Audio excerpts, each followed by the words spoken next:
Hello friends, कैसे हो सब लोग। तो दोस्तों, आज की जो सीटेट की क्लास है इसमें हम हार्वर्ड गार्डनर का बहुबुद्धि सिद्धांत पढ़ने वाले हैं। देखिए, हमने बुद्धि टॉपिक की जो दो वीडियो हैं वो पहले पार्ट 1 और पार्ट 2 में बना दी हैं। उनमें हमने जो है बुद्धि की जो समस्याएं, बुद्धि की जो विशेषताएं वो पढ़ी हैं पहले पार्ट में, और दूसरे पार्ट में जो हमने बुद्धि से संबंधित जो जो सिद्धांत दिए गए हैं वो सिद्धांत डिस्कस किए हैं। अब देखिए, वहाँ तक जो पढ़े थे हमने, पार्ट 2 तक जो थ्योरीज पढ़ी थी उनमें बुद्धि को या तो एक फैक्टर में माना था या फिर बुद्धि की दो प्रकार बताए गए थे। लेकिन यहाँ पर जो है हार्वर्ड गार्डनर है, इन्होंने जो है बुद्धि को कई प्रकार में बांट दिया है। इन्होंने बुद्धि के 9 प्रकार बताए हैं कि जो बुद्धि है वो अलग अलग दशाएं होती हैं, बुद्धि की अलग अलग प्रकार होते हैं। तो उन प्रकार को हम समझने वाले हैं कि कौन कौन सी बुद्धि जो है वो कौन कौन से काम करती है। इन्होंने बताया कि हर प्रकार की बुद्धि हर मनुष्य में अलग अलग काम करती है और हर बुद्धि का एक अलग काम होता है, स्पेशल काम होता है हर एक स्पेशल बुद्धि का। ठीक है, तो आज की वीडियो में हार्वर्ड गार्डनर की जो थ्योरी है इसके बारे में पढ़ेंगे। देखिए, तो पहली बात तो कि हार्वर्ड गार्डनर ने बताया कि इन्होंने जो मल्टीपल इंटेलिजेंस थ्योरी दी, बहुबुद्धि सिद्धांत दिया था, इन्होंने बुद्धि को अलग अलग भागों में बांटा। तो पहली बात कि इन्होंने कौन कौन से भाग में बांटा था, तो इन्होंने 9 भागों में बांटा है। अब पहला भाग है शाब्दिक भाषाई बुद्धि, वर्बल लिंग्विस्टिक इंटेलिजेंस। देखिए, वर्बल लिंग्विस्टिक जो इंटेलिजेंस है इसका मतलब होता है किसी व्यक्ति को कि भाषा के जो शब्द हैं या फिर जो भाषा का जो ज्ञान है वो कितना है, भाषा के शब्दों पर कितनी अच्छी पकड़ है, वो भाषा को कितनी अच्छी तरीके से बोल पाता है, कितनी अच्छी तरीके से समझ पाता है, अपने जो अनुभव हैं उनको आदान प्रदान करने की कितनी अच्छी क्षमता है उसके पास में, वो अपने अनुभवों को दूसरे व्यक्ति के पास में कैसे पहुंचा सकता है अच्छी तरीके से। जैसे कि मैं अब आपको ये थ्योरी पढ़ा रहा हूँ, तो मैं इस थ्योरी को समझाने में आपको कितना परफेक्ट हूँ। अगर आपको ये थ्योरी बिल्कुल समझ आ जाती है, मैं जैसा बोल रहा हूँ वैसे ही, तो आप समझ लीजिए कि मुझ में जो है थोड़ी बहुत वर्बल लिंग्विस्टिक इंटेलिजेंस है। ठीक है, शब्दों तथा वाक्यों के अर्थ समझाने की क्षमता तथा शब्दावली में शब्दों की क्रम पहचानने की क्षमता होनी चाहिए। मैं जो भी वर्ड बोल रहा हूँ, जो भी सेंटेंस बोल रहा हूँ, वाक्य बोल रहा हूँ, अगर उसका अर्थ आपको समझ आ रहा है तो उस व्यक्ति में कैसी बुद्धि है, वर्बल लिंग्विस्टिक इंटेलिजेंस है। अब जैसे कि अब हमें भी जो है थोड़ी बहुत भाषा का ज्ञान होता है, लेकिन हमें उतनी अच्छी भाषा का ज्ञान नहीं होता जितना कि जो हार्वर्ड गार्डनर ने कहा है। जिस व्यक्ति में वर्बल लिंग्विस्टिक बुद्धि जो पाई जाती है वो सबसे ज़्यादा होती है, वो या तो कवि होते हैं या पत्रकार होते हैं। आपने देखा होगा कि वकील हो गया, कवि और पत्रकार जो हैं वो भाषा को बिल्कुल पूर्ण विराम हो, अर्धविराम हो, उन सब का जो यूज करके जो भाषा को बोलते हैं। जहाँ पर भी जिस तरीके का चिन्ह होता है भाषा में, उन सब का यूज करके वो भाषा को बोलते हैं। तो उनकी जो है भाषा पर सबसे अच्छी ज़्यादा पकड़ होती है। ठीक है, तो वर्बल लिंग्विस्टिक जो इंटेलिजेंस जिस व्यक्ति में होती है वो या तो वकील होता है या फिर कवि होता है या फिर पत्रकार होता है। ठीक है, तो ये हो गई वर्बल लिंग्विस्टिक इंटेलिजेंस।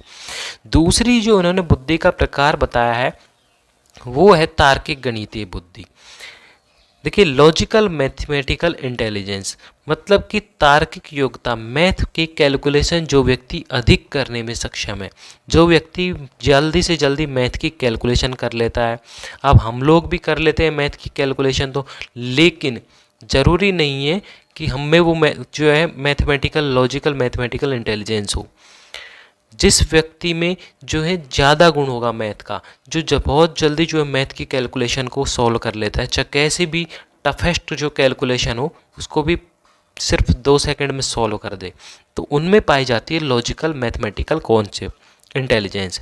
देखिए, तर्क करने की क्षमता हो, गणितीय समस्याओं का समाधान करने की क्षमता हो, या फिर अंकों को क्रम में व्यवस्थित करने की क्षमता तथा एनालॉजी सादृश्यता क्षमता, रीजनिंग की भी पावर हो, तो ऐसे व्यक्ति कौन होते हैं, या तो वो अकाउंटेंट होता है या बैंकर होता है या फिर साइंटिस्ट।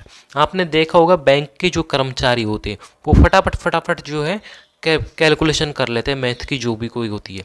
सीए होते हैं, कॉमर्स के कुछ स्टूडेंट होते हैं, जो बैंक साइंटिस्ट भी जो होता है कैलकुलेशन जल्दी से कर लेते हैं।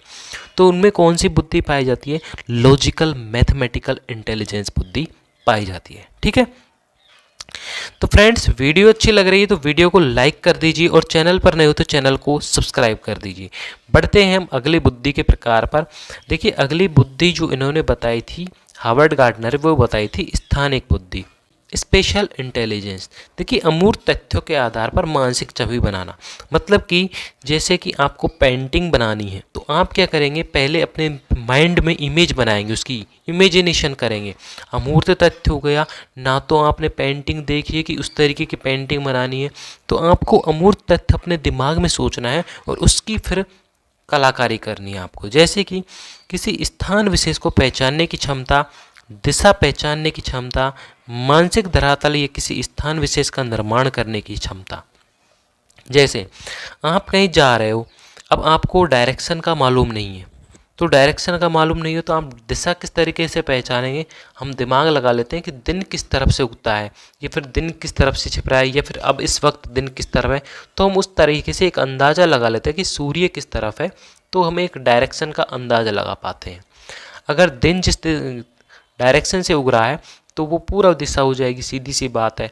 तो इस तरीके से जिन लोगों में जो डायरेक्शन पता करने की क्षमता होती है कि वो दिशा कौन सी है, या फिर जो है कोई स्थान विशेष है उसको पहचान लेते हैं कि ये कौन सा स्थान है अमूर्त तथ्यों के आधार पर। जैसे कि उसको अमूर्त तथ्य बता देते हैं। अब हम जैसे हम बता देते हैं कि आपको एक जानवर की इमेज बनानी है, लेकिन अब जानवर की इमेज आपको सारे जानवर की इमेज आ जाएगी, लेकिन जैसे मैं आपको बोलूँ कि लंबी पूँछ है, 4 पैर हैं और दहाड़ता है, तो आपके दिमाग में इमेज क्या आई, किसकी आ गई? शेर की आ गई। क्यों? दहाड़ता कौन है? शेर। तो आपके दिमाग में क्या बना? अमूर्त तथ्य। लेकिन जैसे ही मैं बोलूँ लंबी पूँछ है, 4 पैर है और भौंकता है, तो आपके माइंड में किसकी इमेज आएगी? कुत्ते की। तो ये एक अमूर्त तथ्य हो गया। और जिन व्यक्तियों में जो स्पेशल इंटेलिजेंस होती है वो क्या होते हैं? या तो मूर्तिकार, या फिर चित्रकार, या फिर जो है वो आर्किटेक्चर होते हैं। मतलब कि अपनी इंटेलिजेंस से जो इमेजिनेशन पावर है उससे वो तो या तो मूर्ति बनाएंगे, या फिर जो है वो चित्रकारी पेंटिंग बनाते हैं, या फिर आर्किटेक्चर का काम करते हैं, जैसे खिड़कियां बनाना, गेटों में डिजाइन करना। तो इस तरीके के या मकान का जो है नक्शा तैयार करना कि किस तरीके से मकान बनाना है, कहाँ पे सीढ़ियाँ निकालनी है, कहाँ पे कमरा निकालना है, कहाँ पे लेट बाथ बनाना है, कहाँ पे जो है ओपन स्पेस रखना है। तो इस तरीके की बुद्धि जो होती है जिन व्यक्तियों में पाई जाती है वो मूर्तिकार, चित्रकार और आर्किटेक्चर होते हैं। स्पेशल इंटेलिजेंस इन व्यक्तियों में ज़्यादा पाई जाती है। ठीक है, आपने देखा भी होगा कि जैसे कि पायलट होते हैं या फिर नाविक जो होते हैं, पायलट जो कि विमान उड़ाते हैं, और वहीं जो नाविक जो होते हैं वो जो नाव चलाते हैं, उन लोगों में भी जो है स्पेशल इंटेलिजेंस जो होती है वो सर्वाधिक पाई जाती है, क्योंकि उनके पास जो है दिशा ज्ञात करने का यंत्र भी होता है, और लेकिन उनमें स्पेशल इंटेलिजेंस पाई जाती है जब उनकी ट्रेनिंग होती है, जब उनको जॉब मिलती है, तो उसी के थ्रू जो है वो दिशा ज्ञात करते हैं और वो विशेष स्थान का पता भी कर पाते हैं और दिशा भी पहचान पाते हैं कि उनका जो विमान है उसको पता लग जाता है कि किस दिशा में वो आगे बढ़ रहा है। तो इस तरीके से जिन लोगों में स्पेशल इंटेलिजेंस जो होती है वो दिशा पहचान पाते हैं, विशेष स्थान का पता कर पाते हैं कि वो किस स्थान पर है, तो ऐसी क्षमता किन में अधिक होगी? मूर्तिकार में, चित्रकार में, आर्किटेक्चर में जो कि घर का नक्शा बनाते हैं, और पायलट में और नाविक में जो है स्पेशल इंटेलिजेंस सर्वाधिक पाई जाती है। अगली बुद्धि का प्रकार है bodily kinaesthetic intelligence. Bodily kinaesthetic intelligence शारीरिक गतिक बुद्धि, नाम से ही पता चल रहा है, जिसमें बॉडी का सबसे ज़्यादा मूवमेंट हो, मतलब शरीर की हलचल है, फिजिकल एक्टिविटी ज़्यादा हो, एक तरीके से शरीर को गति देने वाली बुद्धि है। अपने शारीरिक गति पर नियंत्रण करने की क्षमता हो, मतलब कि सीधी सी बात है फिजिकल एक्टिविटी ज़्यादा हो, चाहे उठने की हो, बैठने की हो, दौड़ने की हो, चलने की हो, चाहे तैरने की हो। तो ये सारी जो फिजिकल एक्टिविटी जिन व्यक्तियों में ज़्यादा होती है, जो व्यक्ति ज़्यादा से ज़्यादा करते हैं, उनमें जो है बॉडीली काइनेस्थेटिक इंटेलिजेंस पाई जाती है।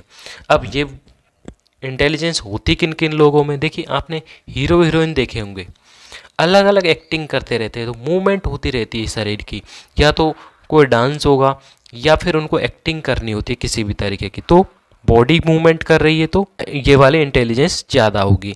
एथलीट, एथलीट जो होते हैं, चाहे जो कोई नीरज चोपड़ा जैसा एथलीट हो या फिर जो कोई धावक हो, इसी तरीके से डांसर हो गया, खिलाड़ी हो गए, चाहे क्रिकेट के खिलाड़ी हो चाहे हॉकी के खिलाड़ी हो, उनको दौड़ना पड़ता है, तो उनकी फिजिकल एक्टिविटी होती रहती है, मूवमेंट होती रहती है। न्यूरोसर्जन, अब जो न्यूरोसर्जन होते हैं, चाहे माइंड के हो चाहे किसी के भी सर्जन हो, जो नर्वस सिस्टम के जो सर्जन होते हैं, उनको भी जो फिजिकल एक्टिविटी करनी पड़ती है। तो ऐसे व्यक्तियों में कौन सी बुद्धि पाई जाती है? शारीरिक गतिक बुद्धि पाई जाती है। ठीक है, अगली बुद्धि का प्रकार जो हार्वर्ड गार्डनर ने बताया है वो है संगीतात्मक बुद्धि, म्यूजिकल इंटेलिजेंस। देखिए म्यूजिकल इंटेलिजेंस मतलब कि जिन लोगों में संगीत की बुद्धि अधिक होती है, मतलब कि या तो वो गाने सुनते हो ज़्यादा से ज़्यादा, या फिर वो गाने गाते हो, या फिर कोई वो वाद्य यंत्र बजाते हो, उन लोगों में जो है म्यूजिकल इंटेलिजेंस सबसे ज़्यादा पाई जाती है। अब जैसे कौन कौन हो सकता है? सिंगर हो सकता है, या फिर एंटरटेनर। जैसे बहुत सी जगह आपने देखा होगा जो गिटार बजाते हुए सॉन्ग गाते हैं, होटल होटल कुछ इसी जगह पे, बड़ी जगह पे मिलता है आपको इस तरीके से देखने को। ठीक है, तो उन लोगों में म्यूजिकल इंटेलिजेंस सबसे ज़्यादा पाई जाती है। ठीक है, अगली बुद्धि का जो प्रकार बताया है हार्वर्ड गार्डनर ने, वो बताया है अंतःव्यक्तिक बुद्धि, और एक बताया है अंतर्वैयक्तिक बुद्धि।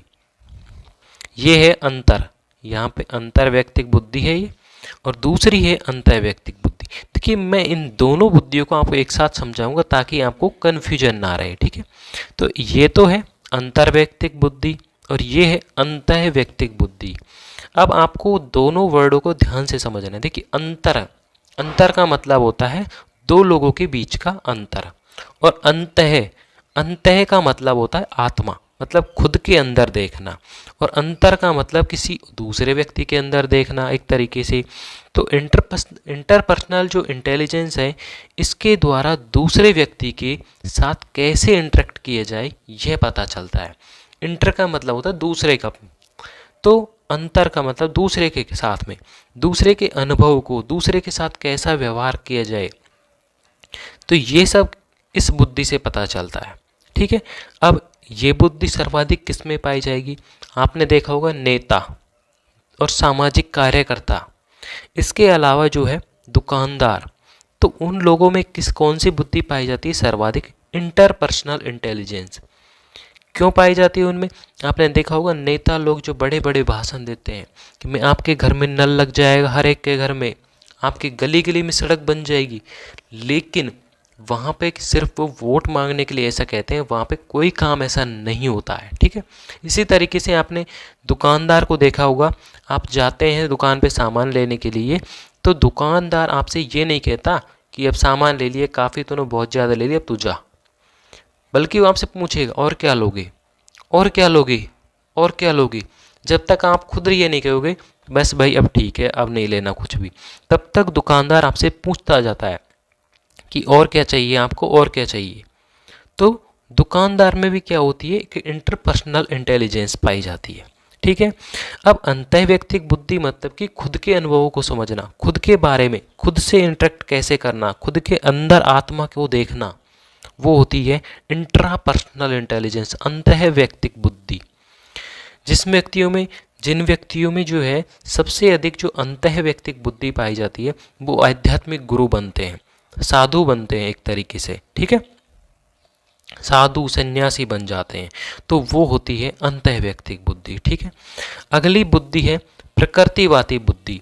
जो हार्वर्ड गार्डनर ने जो बुद्धि का प्रकार बताया अगला, वो है प्रकृतिवादी बुद्धि, नेचुरलिस्टिक इंटेलिजेंस।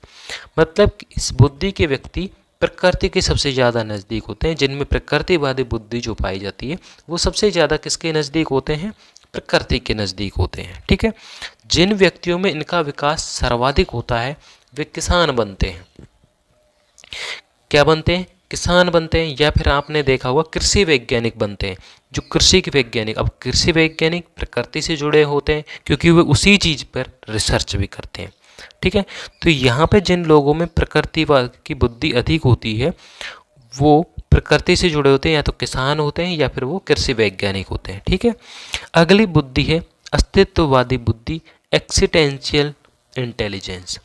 अब क्या होता है अस्तित्ववादी बुद्धि में कि जो बुद्धि जिन व्यक्तियों में होती है, जो अस्तित्ववादी बुद्धि, वो हर चीज़ की अस्तित्व के बारे में सोचते हैं कि वो चीज़ आई कैसे है। अब वो ये सोचने लग जाता है कि पत्थर में भगवान कैसे है। उन लोगों में ये बुद्धि पाई जाती है। जैसे हम इस दुनिया में क्यों आए, भगवान कौन है, कैसे आए हम इस दुनिया में, उनके बारे में वो सोचने लग जाता है, हम आए क्यों हैं। तो ऐसे व्यक्ति जो होते हैं जिनमें इस बुद्धि का अधिक विकास होता है वो या तो साधु संत होते हैं या फिर फिलोसफर होते हैं। ठीक है, तो इन लोगों में जो है अस्तित्ववादी बुद्धि सर्वाधिक पाई जाती है। ठीक है, अब जो हार्वर्ड गार्डनर ने जो थ्योरी दी है इसकी एक आलोचना भी की गई है। अब आलोचना क्यों की गई है, क्योंकि मल्टीपल इंटेलिजेंस थ्योरी को वैध नहीं माना जा सकता, क्योंकि इसमें अलग अलग बुद्धि को माप नहीं सकते। अब आप जो हार्वर्ड गार्डनर ने जो है 9 प्रकार की जो बुद्धि बताई है, इस बुद्धि को हम ये तो है नहीं कि एक व्यक्ति में ये बुद्धि 5% है, अगले में 10% है, एक में ये 20% है, हर एक बुद्धि को हम माप नहीं सकते। तो फिर ये कैसे पता करेंगे कि हर एक व्यक्ति में ये 9 प्रकार की बुद्धि है। जरूरी हो सकता है किसी में नहीं हो ये 9 प्रकार की बुद्धि, किसी में 5 प्रकार की हो, किसी में 2 प्रकार की हो, कोई संगीत नहीं सुनता है तो उसमें 8 प्रकार की हो, कोई एथलीट नहीं है जो है उसकी शारीरिक गतिक बुद्धि नहीं है तो उसमें हो सकता 8 हो, 7 हो किसी में। तो कैसे पता लगेगा कि इसमें है या नहीं बुद्धि। तो इस वजह से इस बुद्धि की जो थ्योरी है मल्टीपल इंटेलिजेंस थ्योरी, इसको जो है आलोचना की गई और इसको वैध नहीं माना गया। ठीक है, क्योंकि हम हमारा बुद्धि को माप नहीं सकते हैं। ठीक है, तो यहाँ पर जो हमारे मल्टीपल इंटेलिजेंस थ्योरी जो होती है कंप्लीट होती है। तो फ्रेंड्स अब हम इस थ्योरी के प्रीवियस ईयर क्वेश्चन करेंगे जिससे कि आपको ये टॉपिक जो है बिल्कुल ही इजीली तरीके से समझ आ जाए। तो फ्रेंड्स ये रहा पहला क्वेश्चन आपकी स्क्रीन पर कि निम्नलिखित का मिलान करें। एक तरफ बुद्धि के प्रकार दिए हैं और दूसरी तरफ अंतिम प्रदर्शन की संभावना कि कौन सी बुद्धि से जो कौन सा प्रदर्शन होता है। तो पहली बात करते हैं भाषाई बुद्धि लिंग्विस्टिक, जो जिस व्यक्ति की भाषा पर सबसे ज़्यादा पकड़ होती है। तो ऐसा यहाँ पर हम ऑप्शन के अकॉर्डिंग देखते हैं तो एक सेल्स पर्सन दिखाई देता है, विक्रेता, क्योंकि विक्रेता को बोलने का हावा होता है, नेता है, और दुकानदार जो होते हैं। तो भाषाई बुद्धि जो है वो दुकान विक्रेता के अंदर, सेल्स पर्सन के अंदर पाई जाएगी। दूसरा है शारीरिक गतिज, मतलब कि बॉडीली काइनेस्थेटिक इंटेलिजेंस। तो बॉडीली काइनेस्थेटिक जो इंटेलिजेंस है ये ऐसे व्यक्ति के अंदर पाई जाएगी जो कि बॉडी का मूवमेंट ज़्यादा करता हो। अब बॉडी का मूवमेंट यहाँ पर ऑप्शन के हिसाब से देखें तो वो फोर्थ ऑप्शन एथलीट के अंदर पाई जाएगी, जैसे कि इसी तरीके से डांसर हो गया, धावक हो गया, खिलाड़ी, जो उनके अंदर जो है बॉडीली काइनेस्थेटिक इंटेलिजेंस पाई जाती है। अगली है स्पेशल, जिसे हम स्थानिक बुद्धि भी कहते हैं। तो स्थानिक बुद्धि जैसे कि पायलट, नाविक है, मूर्तिकार है, उनके अंदर पाई जाती है। तो ये स्थानिक का पहला हो गया। अगली है इंट्रापर्सनल। इंट्रापर्सनल जो बुद्धि है वो पाई जाएगी दार्शनिक के अंदर, जो एक ऑप्शन बचा है। ठीक है, तो 2, 4, 1 थी। तो इससे पहला ऑप्शन यहाँ पर हमारा बिल्कुल सही हो जाएगा इस क्वेश्चन का आंसर। ठीक है फ्रेंड्स, बढ़ते हैं अगले क्वेश्चन की तरफ। नेक्स्ट क्वेश्चन आपके सामने स्क्रीन पर आया है कि अभिकथन है एक और एक कारण दिया हुआ है। तो कथन और कारण वाला क्वेश्चन है। ठीक है, तो ध्यान से पढ़ना, कथन और कारण वाले क्वेश्चन बहुत इंपॉर्टेंट होते हैं।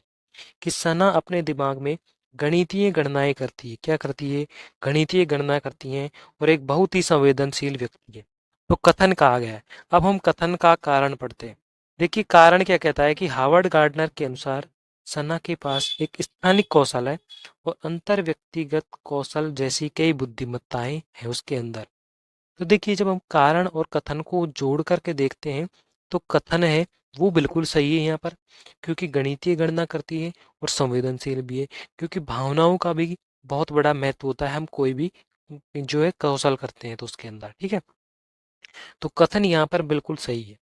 अब कारण की बात करते हैं तो हावर्ड गार्डनर के अनुसार सना के पास में स्थानिक कौशल है। अब यहाँ पे वो गणितीय गणना कर रही है, और जब गणितीय गणना करती है तो उसके अंतर जो है कैसी बुद्धि होनी चाहिए, और वो क्या कर संवेदनशील भी है। तो गणितीय गणना करने के लिए तो जो है मैथमेटिकल कॉन्टेक्स्ट, मैथमेटिकल इंटेलिजेंस है वो चाहिए यहाँ पर, क्योंकि गणितज्ञ गणितीय बुद्धि चाहिए। लेकिन यहाँ पे उसकी बात कर रहा है स्थानिक कौशल, मतलब कि ये तो नाविक है, जहाँ ये पायलट है या मूर्तिकार है, तो ऐसी बुद्धि तो सना के पास है ही नहीं। तो ये यहाँ पे कारण गलत हो गया। ठीक है, तो कथन सही है और कारण गलत है, ऐसा ऑप्शन कौन सा है? तो यहाँ पे ऐसा थर्ड ऑप्शन दिखाई देता है। तो थर्ड ऑप्शन जिसमें कथन सही है लेकिन कारण गलत है, ठीक है, तो थर्ड ऑप्शन यहाँ पर इस क्वेश्चन का आंसर सही हो जाएगा। ठीक है, बढ़ते हैं नेक्स्ट क्वेश्चन की तरफ। अगला क्वेश्चन है, फिलिन प्रभाव से आप क्या समझते हैं? फिलिन प्रभाव, तो लोगों के सोचने और सीखने के तरीके अलग अलग होते हैं? बिल्कुल नहीं। पर्यावरण के साथ तालमेल बिठाने की क्षमता? नहीं। बुद्धि मुख्य रूप से विरासत में मिलती है, और हर दशक में जनसंख्या का औसत आईक्यू बढ़ता है। देखिए, जब हम बात कर रहे हैं, हम इंटेलिजेंस के प्रीवियस ईयर के क्वेश्चन कर रहे हैं, तो एक तरीके से अभी तो आपको एक तरीके से सोचना है कि हम आईक्यू लेवल पढ़ रहे हैं, इंटेलिजेंस पढ़ रहे हैं। तो जब भी यहाँ पर अब दो ऑप्शंस के अंदर बुद्धि की बात की गई है, ठीक है, तो बुद्धि की बात दो ऑप्शन के अंदर की है, तो फ्लिन प्रभाव का मतलब होता है कि बुद्धि का हमें कैसे मिलती है, हमारे पूर्वजों से आती है, हमारे पास में बुद्धि जेनेटिक्स के थ्रू आती है। लेकिन कई बार विपरीत नियम हो जाता है, ठीक है, कि कमजोर माता पिता वाले के जो है बुद्धिमान वाली संतान होना, और अधिक बुद्धि वाले माता पिता के मंद बुद्धि बच्चे होना। तो ऐसा भी होता है, लेकिन हमें बुद्धि कहाँ से मिलती है? विरासत में मिलती है, पिछली पीढ़ी से मिलती है। तो थर्ड ऑप्शन यहाँ पर इस क्वेश्चन का आंसर बिल्कुल सही हो जाएगा। Intelligence in primary inherited. ठीक है फ्रेंड्स, बढ़ते हैं अगले क्वेश्चन की तरफ। बहुबुद्धि का सिद्धांत निम्नलिखित में से किस कथन का समर्थन नहीं करता? नेगेटिव पूछा है, तो नेगेटिव का भाई हमें नेगेटिव ही चाहिए। किस कथन का समर्थन नहीं करता है वो देखते हैं यहाँ पर। ठीक है, तो पहला तो है, सीखने का मूल्यांकन जो है विभिन्न माध्यमों से किया जा सकता है। तो जब हम सीख रहे हैं कोई भी चीज़, उसका मूल्यांकन जो है विभिन्न तरीकों से, अलग अलग तरीकों से हम कर सकते हैं। तो ये यहाँ पर बिल्कुल सही है, लेकिन हमसे नेगेटिव पूछा है। बुद्धिमत्ता किसी व्यक्ति द्वारा समस्याओं को हल करने के लिए उपयोग किए जाने वाले प्रसंस्करण कार्यों का एक विशिष्ट समूह है। तो हम कोई कार्य कर रहे हैं, बुद्धिमत्ता किसी व्यक्ति द्वारा कोई समस्या का हल कर रहा है, और उस हल करने के लिए उपयोग किया जाता है, तो उसका एक विशिष्ट समूह है उस कार्य का ही। तो ऐसा भी सही है, क्योंकि हम बुद्धि एक अलग तरीके की बुद्धि एक अलग कार्य के लिए उपयोग में लेते हैं। अब जैसे गणित व्यक्ति है, कोई गणित का कैलकुलेशन ज़्यादा करता है, तो वो उसी तरीके की बुद्धि को काम में लेता है। तो सेकेंड ऑप्शन भी यहाँ पर बिल्कुल सही है। ठीक है, अगला है, भावनात्मक बुद्धिमत्ता का आईक्यू से कोई संबंध नहीं है। तो जब भी बात आए भावनात्मक बुद्धिमत्ता का आईक्यू से संबंध नहीं है, तो यहाँ पर नहीं है, यही गलत है, क्योंकि भावनात्मक बुद्धिमत्ता का भी जो इंटेलिजेंस क्वेश्चन है उससे संबंध होता है। तो थर्ड ऑप्शन यहाँ पे गलत है, और नेगेटिव का भाई नेगेटिव यहाँ पे हो जाएगा। तो ऑप्शन नंबर थर्ड इस क्वेश्चन का आंसर बिल्कुल सही हो जाएगा। ठीक है, थर्ड ऑप्शन यहाँ पर इस क्वेश्चन का आंसर सही होगा। ठीक है फ्रेंड्स, अगला क्वेश्चन आपके सामने आपकी स्क्रीन पर आया है। 5 साल के दर्श की मानसिक उम्र 8 साल है, उसका आईक्यू क्या है? तो यहाँ पे फ्रेंड्स आईक्यू निकालने का एक फॉर्मूला होता है, जैसे कि मैं यहाँ पे बता दूं आपको। आईक्यू बराबर होता है मेंटल एज, ठीक है, अपॉन क्रोनोलॉजिकल एज इनटू में 100 होता है। ठीक है, अब यहाँ पे मेंटल एज का मतलब होता है मानसिक आयु, जो कि मानसिक आयु यहाँ पे किसकी कितनी है? इसकी 8 वर्ष है। ठीक है, और क्रोनोलॉजिकल एज मतलब कि उसकी वास्तविक आयु कितनी है? 5 साल का है। तो बटे 5 लिखा हमने, इंटू 100 लिख। ठीक है, अब इसको मल्टीप्लाई कर लेंगे, क्रॉस कर लेंगे, तो यहाँ पे 20, तो कुल निकल के आई 160। ठीक है, तो 160। तो सेकंड ऑप्शन यहाँ पर बिल्कुल सही हो जाएगा। ये इसके आईक्यू निकालने का फॉर्मूला यहाँ पे मैंने आपको बता दिया है, तो इससे हम निकालेंगे, तो 160 सेकंड ऑप्शन यहाँ पर इसका बिल्कुल सही हो जाएगा। ठीक है फ्रेंड्स, नेक्स्ट क्वेश्चन है कि निम्नलिखित में से कौन सा एक बच्चे में शारीरिक गतिक बुद्धि का अंतिम चरण हो सकता है? शारीरिक गतिक मतलब कि बॉडीली काइनेस्थेटिक इंटेलिजेंस। तो बॉडीली काइनेस्थेटिक इंटेलिजेंस की जब बात आए तो वक्ता नहीं हो सकता। वक्ता के लिए कौन सी बुद्धि चाहिए? लिंग्विस्टिक भाषाई बुद्धि चाहिए, ठीक है। इसके बाद में सर्जन, तो सर्जन के अंदर जो है बॉडीली काइनेस्थेटिक बुद्धि हो सकती है। कैसे हो सकती है? क्योंकि जब व्यक्ति सर्जन करता है, चिकित्सक होता है, तो उसके हाथ पैरों का मूवमेंट होता है। तो सेकंड ऑप्शन यहाँ पर बिल्कुल सही हो जाता है। मैं हर ऑप्शन को आपको ज़्यादा डिटेल में नहीं बताऊंगा क्योंकि थ्योरी के अंदर मैंने सारा कवर किया हुआ है, ठीक है। क्योंकि जितनी शॉर्ट वीडियो आप जितने प्रीवियस ईयर क्वेश्चन कर पाओगे उतना आपके लिए अच्छा होगा, ठीक है। थ्योरी की क्लास आप अलग से ले सकते हैं। बढ़ते हैं अगले क्वेश्चन की तरफ। अगला क्वेश्चन है, गार्डनर के अनुसार जिस प्रकार की बुद्धि व्यक्तियों को उच्च स्तर की शारीरिक गति नियंत्रण और अभिव्यक्ति का उपयोग करने में सक्षम बनाती है वह है।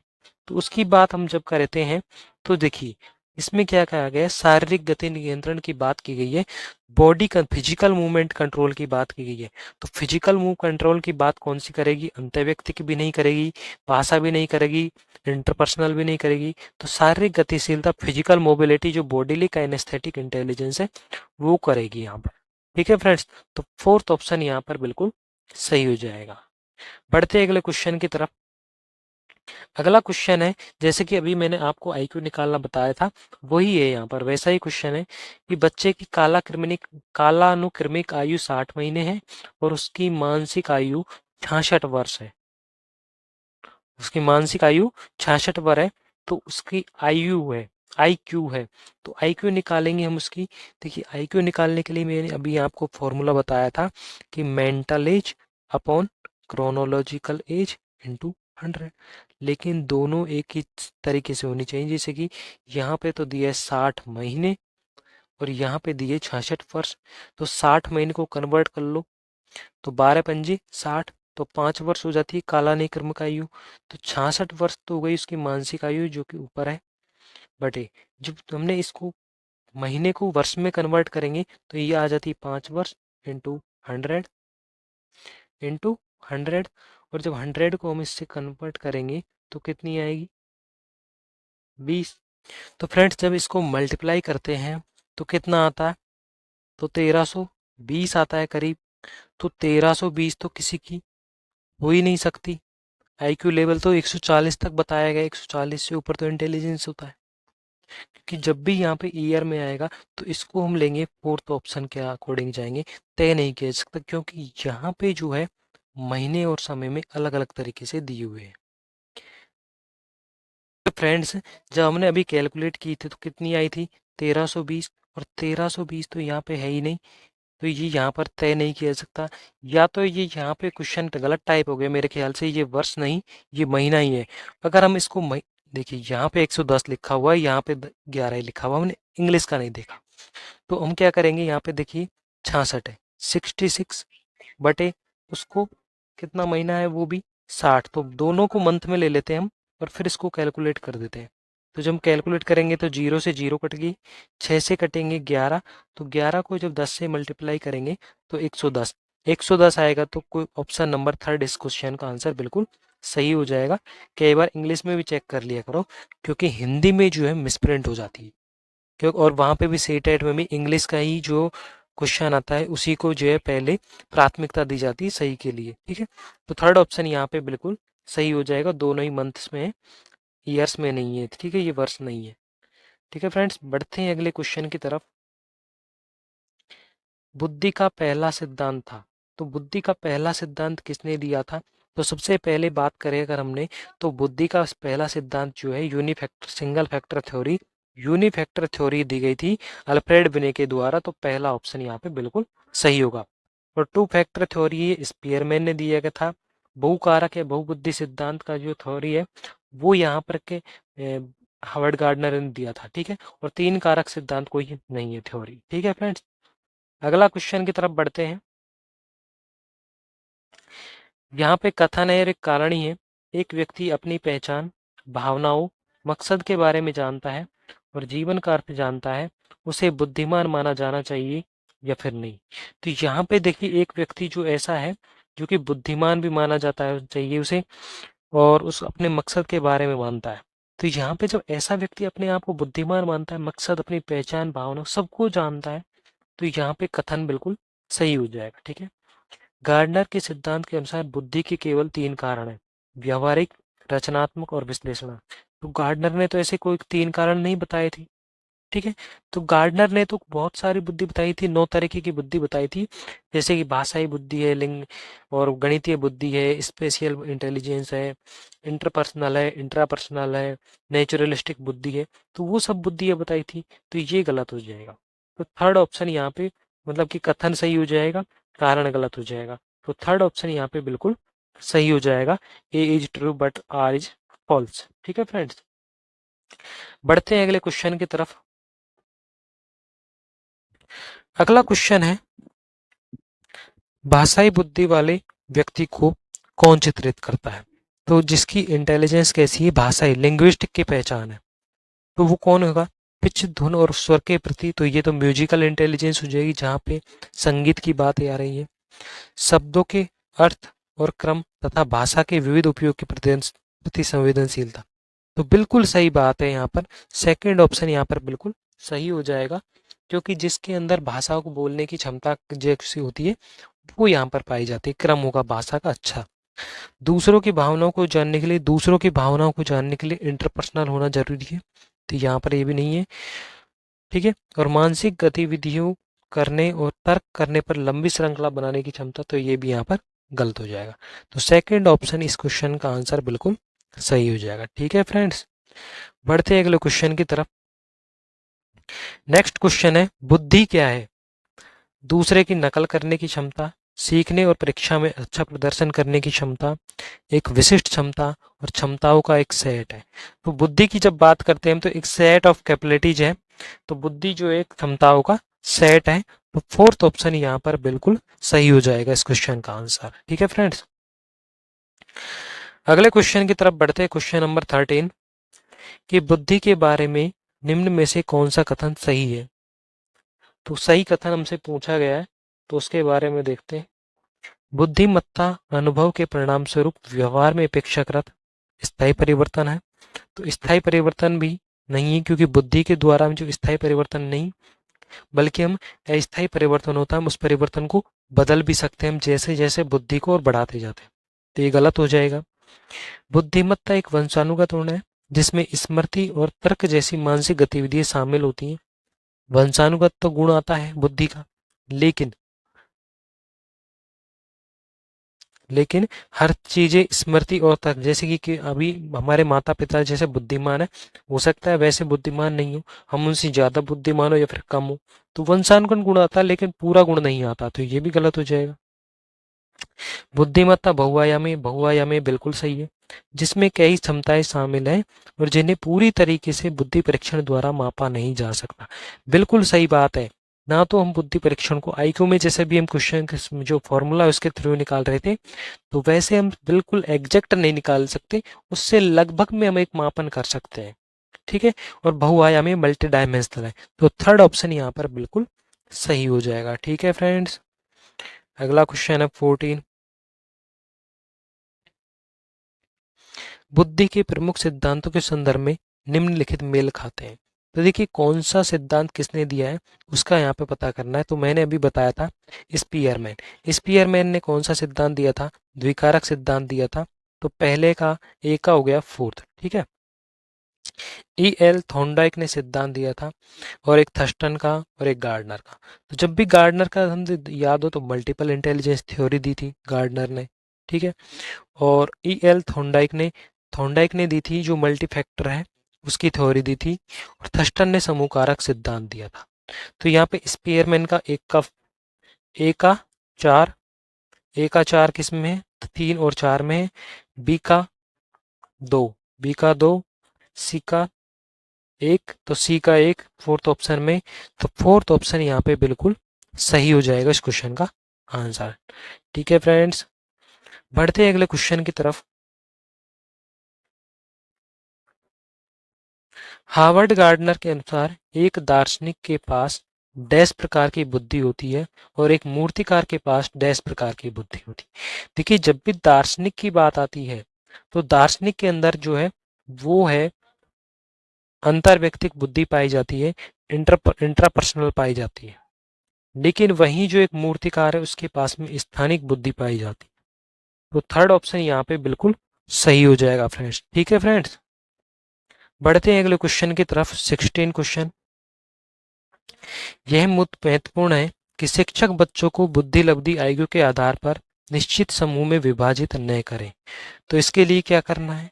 शिक्षकों के लिए सुविधाजनक है, ये स्कूलों के लिए असुविधाजनक है, ये बच्चों को समूह में आपस में प्रतिस्पर्धा की अनुमति नहीं देता, आईक्यू की अवधारणा स्थिर नहीं है और इससे बच्चों में लेबलिंग भी होती है। तो बिल्कुल सही बात है। विभाजित क्यों नहीं करना है, वो क्या कारण हमसे पूछ रहा है। तो आईक्यू की अवधारणा स्थिर नहीं है और इससे बच्चों में लेबलिंग भी होती है। मतलब कि बच्चे को लेबलिंग कर दिया कि ये इतने कैटेगरी में तो ये होशियार हो जाएंगे, फिर ये कमजोर हो जाएंगे। तो जो कमजोर विद्यार्थी वो फिर पढ़ नहीं पाता है। ठीक है फ्रेंड्स, तो लेबलिंग नहीं करना है, उनको आईक्यू के आधार पर समूह में नहीं बांटना है। तो फोर्थ ऑप्शन यहाँ पर इस क्वेश्चन का आंसर बिल्कुल सही हो जाएगा। बढ़ते हैं अगले क्वेश्चन की तरफ। अगला क्वेश्चन है कि दृश्य स्थानिक बुद्धि डैश में शामिल है विजुअल स्पेशल इंटेलिजेंस। तो छवियों और चित्रों में सोचने की क्षमता। अब मतलब कि इस दृश्य जो विजुअल स्पेशल इंटेलिजेंस क्या कहती है, जैसे कि अमूर्त कल्पना है। तो उस अमूर्त कल्पना को, जैसे कि अभी आपने अपने दिमाग में जो है एक इमेज बनाई, चाहे आपको जो भी अच्छा लगता हो, चाहे आपका कोई भगवान हो, इष्ट देव हो, उसकी आपने इमेज बना ली अपने मस्तिष्क में, और आपने उस इमेज को जो है किसी कागज पर या फिर किसी पत्थर पर जो उकेरना प्रारंभ कर दिया, तो वो होती है विजुअल स्पेशल इंटेलिजेंस। तो छवियों और चित्रों में सोचने की क्षमता, सटीक और अमूर्त रूप से कल्पना करने की क्षमता। बिल्कुल सही बात है, पहला ही ऑप्शन यहाँ पर बिल्कुल सही हो जाएगा। The capacity to think in image and picture to visualise accurately and abstractly. ठीक है फ्रेंड्स, तो चट्टानों ये सब गलत हो जाएंगे यहाँ पे, पहला ऑप्शन यहाँ पे बिल्कुल सही हो जाएगा। बढ़ते हैं अगले क्वेश्चन की तरफ। हार्वर्ड गार्डनर के बहुबुद्धि सिद्धांत के अनुसार निम्न में से कौन बुद्धि और संबंधी विशेषताओं के सही मेल का प्रतिनिधित्व करता है? देखिए यहाँ पे अलग अलग बुद्धियां दी गई है और उनके सामने उनकी कौशल बताए गए हैं कि कौन सी बुद्धि कौन सा कौशल है, और उसका सही ऑप्शन का हमें चुनाव करना है। तो यहाँ पे देखिए हम इंग्लिश के थ्रू समझेंगे, क्योंकि हिंदी में कई बार हमसे गड़बड़ हो जाती है, गलती, क्योंकि हिंदी में कई बार मिसप्रिंट भी होती है और वर्ड भी जो है थोड़े हिंदी के अलग होते हैं। तो इंट्रापर्सनल स्किल की बात की गई है, तो understanding and relating to others. तो इंट्रापर्सनल से हम दूसरों को समझने में काम नहीं लेते, बल्कि इंटरपर्सनल से हम दूसरों को समझने में काम लेते हैं। तो ये यहाँ पर ऑप्शन गलत हो जाएगा। इंट्रापर्सनल मतलब कि खुद को समझना। Logical mathematical skill of dance और एथलेट एबिलिटी। लॉजिकल मैथमेटिकल जो डांस है, डांस और एथलेटिक एबिलिटी की नहीं है, वो तो जो है किसकी है, बॉडीली मूवमेंट की, बॉडीली काइनेस्थेटिक की, शारीरिक गतिक क्षमता की है। तो ये भी गलत हो जाएगा। म्यूजिकल की बात कर रहा है जिसमें परफॉर्मेंस और कंपोजिशन स्किल। बिल्कुल सही बात है, म्यूजिकल इंटेलिजेंस इसके अंदर होगी। वो या तो डांस करेगा, तो संगीत गाएगा, तो वो रचना करेगा। तो थर्ड ऑप्शन यहाँ पर बिल्कुल सही हो जाएगी। वो प्रदर्शन करेगा, रचना, खुद कौशल निर्मित करेगा गाने का। ठीक है फ्रेंड्स, तो थर्ड ऑप्शन इस क्वेश्चन का आंसर बिल्कुल सही हो जाएगा। बढ़ते हैं अगले क्वेश्चन की तरफ। अगला क्वेश्चन है कि निम्नलिखित में से किसने सामान्य बुद्धि की अवधारणा की आलोचना की और बुद्धि का एक वैकल्पिक सिद्धांत, अल्टरनेटिव थ्योरी ऑफ इंटेलिजेंस दी प्रस्तावित किया था? तो बुद्धि का, अगर हम एकल सामान्य बुद्धि की अवधारणा की आलोचना जो है वो किसने की थी, तो सामान्य बुद्धि के एक ही व्यक्ति हैं, हार्वर्ड गार्डनर। और इन्होंने बताया कि एक बुद्धि की एक सामान्य क्षमता ही नहीं होती, बल्कि बुद्धि जो है कई भागों में बटी हुई होती है। तो सेकंड ऑप्शन यहाँ पर बिल्कुल सही हो जाएगा। बढ़ते हैं अगले क्वेश्चन की तरफ। नेक्स्ट क्वेश्चन है, एक शिक्षिका खुद से पूछती है, मैं ऐसे अनुभव कैसे प्रदान कर सकती हूँ जिसमें छात्रों को पर्यावरण में विभिन्न प्रकार की वस्तुओं को वर्गीकृत करने और उनकी वर्गीकरण की स्कीमाओं का विश्लेषण करने की आवश्यकता हो। वह छात्रों में किस बुद्धिमत्ता को बढ़ावा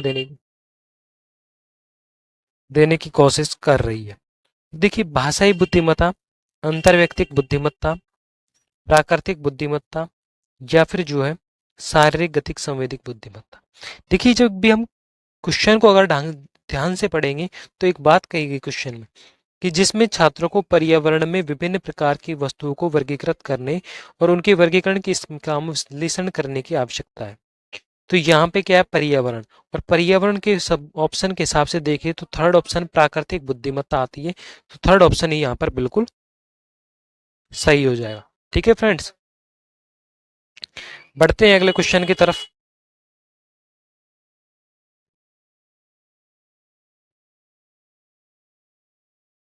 कि निम्न में से कौन सा सही युग्म सुमेलित है।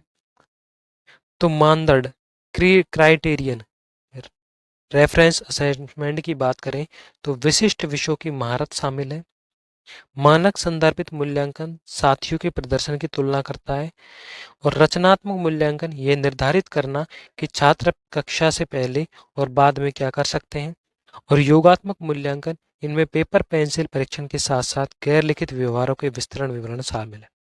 तो यहाँ पे कौन सा सही युग्म सुमेलित है। तो थर्ड ऑप्शन यहाँ पे बिल्कुल सही हो जाएगा, फॉर्मेटिव असेसमेंट। ठीक है फ्रेंड्स, क्योंकि फॉर्मेटिव असेसमेंट जो है वो ये निर्धारित करता है कि कक्षा के पहले, जब तक बच्चा स्कूल में नहीं आया या कक्षा में नहीं आया, उससे पहले उसने जो ज्ञान ग्रहण किया और उसके बाद में उसका ज्ञान क्या है, उसमें कितना अंतर हुआ, कितना फर्क किया, वो है रचनात्मक मूल्यांकन। तो थर्ड ऑप्शन यहाँ पर इस क्वेश्चन का आंसर बिल्कुल सही हो जाएगा। बढ़ते हैं अगले क्वेश्चन की तरफ। हार्वर्ड गार्डनर की दी गई बुद्धि की अवधारणा का निहितार्थ है। क्या है कि बुद्धि केवल प्रयोगात्मक अधिगम से संबंधित होते हैं। सभी लोग दुनिया को समान रूप से समझते हैं और संसाधित करते हैं। अलग अलग आयामों में लोगों की अलग अलग योग्यताएं होती हैं और बुद्धि का केवल एक ही आयाम होता है।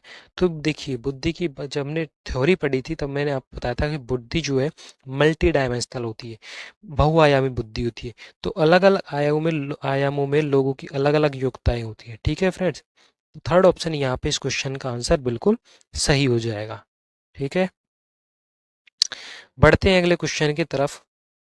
अगला क्वेश्चन है कि एक कथन है और एक कारण दिया हुआ है। एक उच्च आईक्यू जीवन के सभी क्षेत्रों में सफलता की गारंटी देता है। एक उच्च आईक्यू, बिल्कुल ठीक बात है।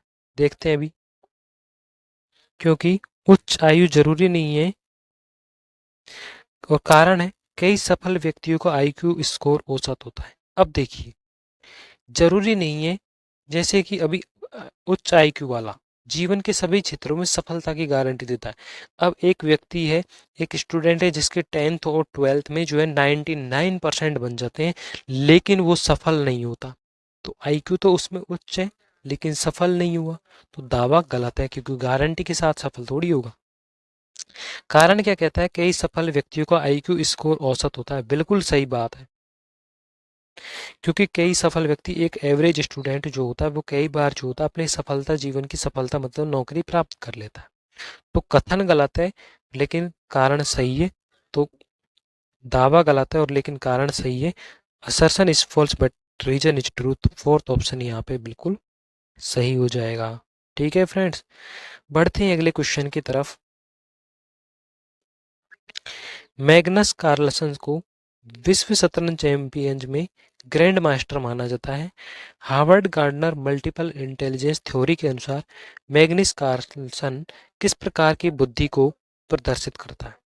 तो विश्व शतरंज चैंपियन का है, तो नेचुरलिस्टिक नहीं है, काइनेस्थेटिक भी नहीं है, विजुअल इंटेलिजेंस है।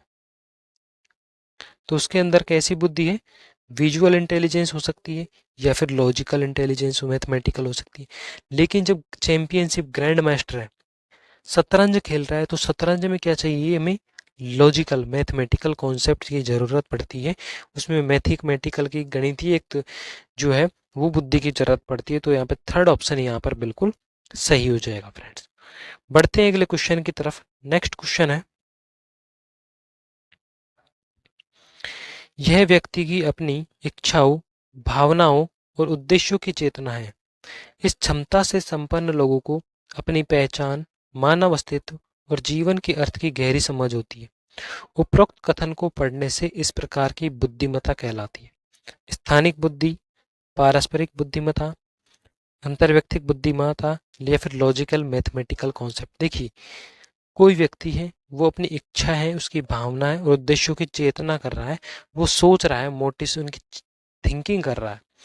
इस क्षमता से संपन्न लोगों को अपनी पहचान, मानव अस्तित्व और जीवन के अर्थ की गहरी समझ होती है। तो जब इन सब चीज़ की गहरी समझ होगी तो ऐसे व्यक्ति के अंदर जो पाई जाएगी वो लॉजिकल मैथमेटिकल कॉन्सेप्ट इंटेलिजेंस पाई जाएगी, क्योंकि स्पेशल इंटेलिजेंस भी नहीं, इंटरपर्सनल भी नहीं और ना ही इंटरपर्सनल। फोर्थ ऑप्शन यहाँ पर इस क्वेश्चन का बिल्कुल आंसर बिल्कुल सही हो जाएगा। ठीक है फ्रेंड्स, बढ़ते हैं अगले क्वेश्चन की तरफ। नेक्स्ट क्वेश्चन है कि एम एफ हुसैन जो है एक भारतीय कलाकार है, थे जो संशोधित क्यूबिट शैली में बोल्ड, जीवन रंगीन कथात्मक चित्रों को निष्पादित करने के लिए जाने जाते थे। हार्वर्ड गार्डनर के बहुबुद्धि सिद्धांत के अनुसार एम एफ हुसैन किस प्रकार की बुद्धि का प्रदर्शन करते हैं? क्यूबिट शैली में बोल्ड मतलब कि उनमें किस तरीके की बुद्धि है। एक ऐसा गेम है ये इस तरीके का जिसमें क्या चाहिए, एक हमें इमेजिनेशन की पावर चाहिए। अब इमेजिनेशन पावर के हिसाब से देखें तो किस में भी होती है इमेजिनेशन पावर? मूर्तिकार है, ठीक है, तो और जो शिल्पकार होते हैं तो उनमें ये भी जब इंटेलिजेंस पाई जाएगी तो वो इंटेलिजेंस किसके अंदर पाई जाती है? Visual special intelligence. तो ये दृश्य स्थानिक बुद्धि, visual intelligence, special intelligence, first option इस क्वेश्चन का आंसर बिल्कुल सही हो जाए। बढ़ते हैं अगले क्वेश्चन की तरफ। नेक्स्ट क्वेश्चन है, यदि जनसंख्या में बुद्धि सामान्य रूप से वितरित है तो इसका मतलब है, अब कोई जनसंख्या है उसमें सामान्य रूप से बुद्धि वितरित है तो इसका मतलब क्या हो सकता है कि जनसंख्या में प्रत्येक व्यक्ति की बुद्धि का स्तर लगभग समान होता है। अधिकतर लोग बुद्धि के मामले में औसत होते हैं। अधिकांश लोगों की बुद्धि अत्यंत उच्च होती है और अधिकांश लोगों की बुद्धि अत्यंत कम होती है। देखिए, अब पूरी अगर हम एक इंडिया लेवल की बात करें, अगर हम विश्व लेवल की बात करें तो यहाँ पे हम देखेंगे तो हाई लेवल जिनका आईक्यू लेवल ज़्यादा है वो व्यक्ति भी कम पाए जाते हैं, जिनके आईक्यू लेवल बिल्कुल कम है वो भी बहुत कम पाए जाते हैं। क्योंकि जो इंटेलिजेंस व्यक्ति हैं जैसे कि एपीजे अब्दुल कलाम आज़ाद थे, डॉक्टर बी आर अम्बेडकर थे, तो ऐसे व्यक्ति जो इंटेलिजेंट व्यक्ति हैं वो बहुत कम पाए जाते हैं और ऐसे बिल्कुल जो मूर्ख व्यक्ति हैं वो भी बहुत कम मिलते हैं। तो एवरेज बच्चे ज़्यादा मिलते हैं, एवरेज व्यक्ति ज़्यादा मिलते हैं जनसंख्या में।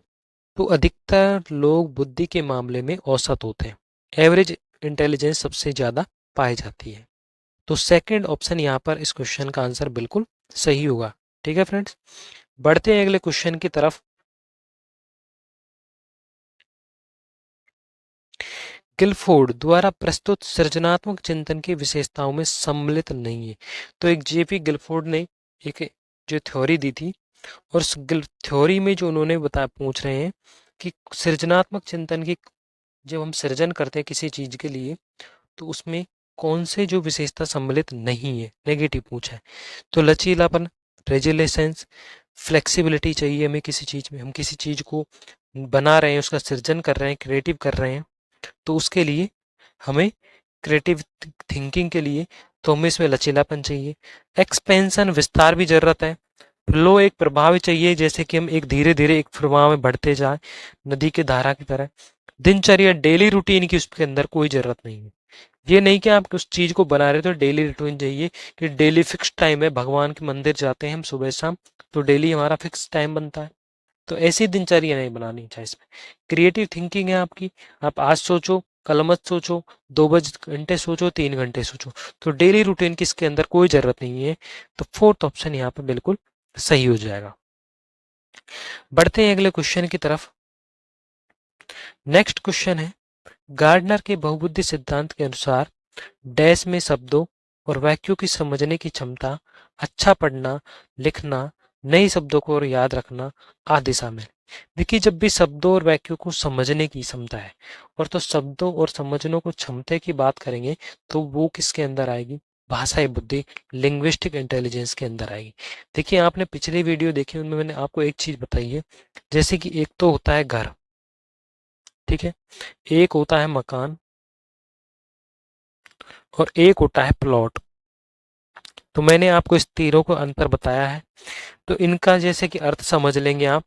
तो आप भी जो है लिंग्विस्टिक इंटेलिजेंस आ जाती है। I मीन शब्दों का ही अर्थ क्या क्या है। देखिए प्लॉट, प्लॉट का अर्थ होता है खाली जगह है, जैसे कि ये खेत है, ये प्लॉट है, जमीन है जिस पर ना कोई मकान बना हुआ ना कुछ है, सिर्फ खाली जगह है, ये तो होता है प्लॉट। मकान की बात करते हैं तो ये जो खाली जगह है इस पर हमने मकान बना दिया, बिल्डिंग खड़ी कर दी, उसे कहेंगे हम फिर मकान। और घर कब कहेंगे, जब ये हमने घर बना दिए इस तरीके से, ठीक है। अब घर कब कहेंगे इसको, जब इस घर के अंदर जो है सदस्य रहने लग जाएंगे, तो फिर ये घर कहलाएगा, ठीक है। तो तीनों शब्दों का ही अलग अलग अर्थ होता है यहाँ पर। तो वही कह रहा है कि शब्दों और वाक्यों को समझने की क्षमता, अच्छा पढ़ना लिखना, नए शब्दों को याद रखना। तो अब ये आपके लिए नए शब्द हैं, तो इनको याद रखना। कहीं अभी कोई पूछ ले आपसे आपका घर, प्लॉट, मकान कहाँ है, तो मकान अलग होता है, घर अलग होता है, प्लॉट भी अलग शब्द होता है, ठीक है फ्रेंड्स। तो उसके अंदर भाषाई बुद्धि पाई जाएगी। तो ऑप्शन फर्स्ट यहाँ पर इस क्वेश्चन का आंसर बिल्कुल सही हो जाएगा, ठीक है फ्रेंड्स। बढ़ते हैं अगले क्वेश्चन की तरफ।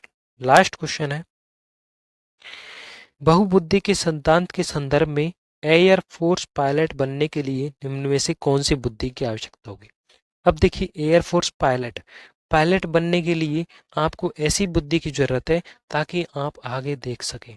अब आपको आगे देखने के लिए क्या जरूरत पड़ेगी, आपको एक स्थानिक, एक ऐसी स्पेशल इंटेलिजेंस की जरूरत पड़ेगी जो कि आपको बता सके कि कितनी आगे से हमें मुड़ना है दाएं बाएं, और कितनी झुकाव हमें हेलीकॉप्टर का रखना है पायलट बनने के लिए। तो एयरफोर्स का पायलट बनने के लिए हमें अंतर्वैयक्तिक बुद्धि की जरूरत नहीं पड़ेगी, भाषाई बुद्धि की हमें कोई ज़रूरत नहीं है, लेकिन स्पेशल इंटेलिजेंस की हमें ज़रूरत पड़ेगी यहाँ पर, ठीक है फ्रेंड्स। तो थर्ड ऑप्शन यहाँ पर इस क्वेश्चन का आंसर हो जाएगा। तो फ्रेंड्स यहाँ पर हमारे क्वेश्चन जो है 30 क्वेश्चन हमने कंप्लीट कर लिए हैं। तो फ्रेंड्स अब आपने 30 क्वेश्चन आउट ऑफ 30 में से कितने क्वेश्चन आपके सही हुए हैं वो हमें कमेंट करके ज़रूर बताएं। वीडियो को लाइक कर लीजिए और चैनल को सब्सक्राइब कर लीजिए, ऐसी मज़ेदार वीडियो आपको मिलते रहेंगे, ठीक है फ्रेंड्स। धन्यवाद।